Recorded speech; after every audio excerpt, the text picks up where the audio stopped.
শাশুড়ি মায়ের বহুদিনের আশা সাগর দ্বীপে কপিল মুনির আশ্রমে পুজো দিবে আর সাগর দ্বীপ দেখবে।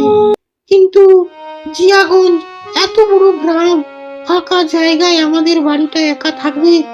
বাড়িতে যদিও গয়নাগাটি যা ছিল সব বাপের বাড়িতে রেখে দিয়েছি, কি হয়?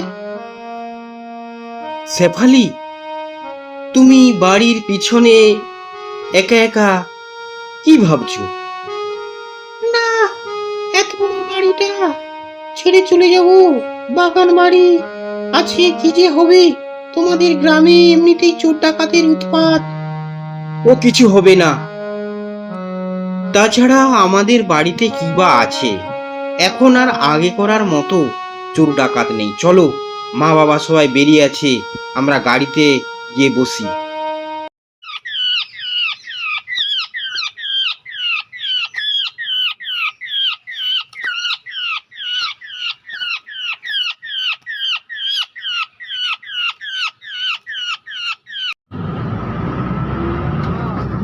আকাশবাবু তার স্ত্রী এবং 2 বছরের পুত্র, বাবা মা সকলকে নিয়ে সাগর দ্বীপের দিকে চলে গেল। পড়ে রইল তার স্বাদের প্রাকৃতিক সৌন্দর্যে ভরা জিয়াগঞ্জ। চারপাশে খুব সুন্দর প্রাকৃতিক দৃশ্য দেখতে দেখতে আকাশবাবু ভাবতে লাগলো, যদি না যেতাম, সত্যি এত বড় সুন্দর বন, সাগর দ্বীপ সবই মিস হয়ে যেত।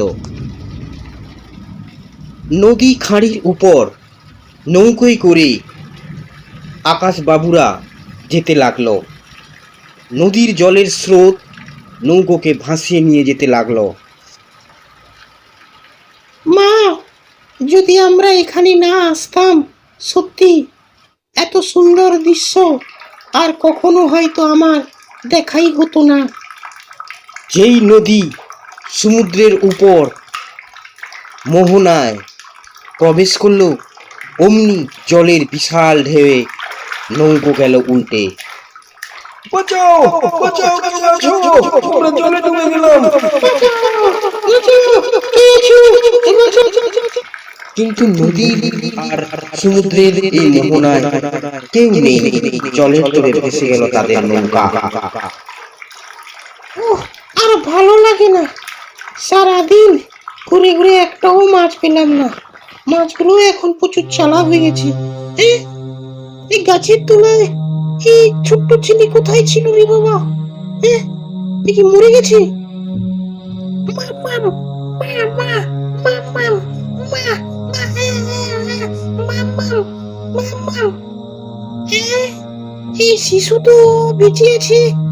এ বাবা, এখানে তো কাউকে দেখছি না।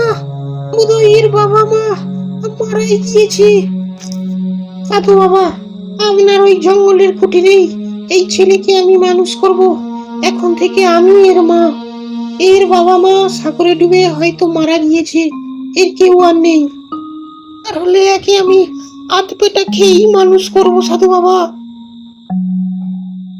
বহুদিন পরে এলি এই সাধু বাবা তান্ত্রিকের কাছে, এতদিন মনে পড়লো না? কি বলবো, 10 বছর আগে নাতি মারা গেছে। আপনার এখান থেকে শাকচুন্নি আমার বাড়ির কোনো শাক সবজি কিছুই রাখছে না। ঠিক আছে, ওকে বড় শাস্তি দেব। বাবা, আমাকে শাস্তি দেওয়া হবে। ওই অনাথ শিশুটিকে দায়িত্ব নেবে। অনাথ শিশু? দেখি, এই তো এই জন্মদান, এই তো আমারই ছেলে। এই সাগরে ভেসে গিয়েছিল, অনেকদিন পরে পেলাম। শাকচুন্নি, তোমাকে আজ কোনো শাস্তি দিতে হবে না। তুমি আমার বাড়িতেই থাকতে, চলো, সারা জীবন থাকবে। মা, তুমি এতদিন কোথায় ছিলে? আমি তো তোকে 10 বছর ধরে খুঁজেছি, কোথাও পাইনি।